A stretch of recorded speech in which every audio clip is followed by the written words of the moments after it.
Hello, everybody. Thank you for joining me. Today is the day in the Church of England calendar when Margery Kempe is remembered. She was a mystic from the turn of the 15th century, and she was the daughter of a distinguished MP and mayor of his local community, but not educated as women weren't. So she dictated the book that made her name, called the Book of Margery Kempe, in which she describes her travels to the Holy Land and elsewhere, her domestic situations, and above all, her visions, her conversations with God.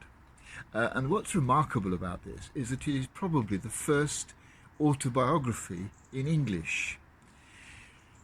I want to remember Margery Kempe today partly because she didn't, like Julian of Norwich, go into seclusion and become a nun.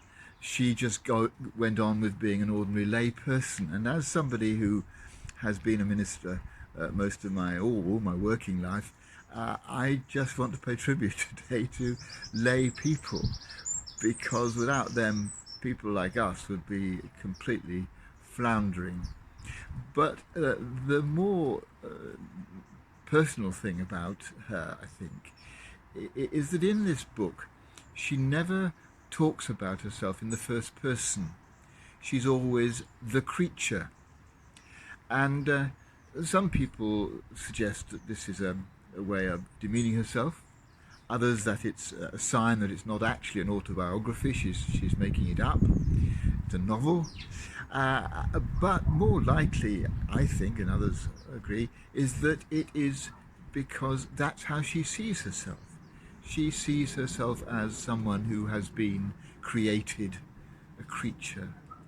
And that struck me as a way of thinking about ourselves that might be a useful thing to do today, to see ourselves not as just who we are, but as someone created, uniquely created, created in a way that makes us extremely precious to the one who created us. And that means that we can see our lives as really precious and valuable, but as something that needs to be created too, that we need to go on with the creative process begun by the one who created us and continued in the way we lead our lives. So today I'm going to think of myself as the creature.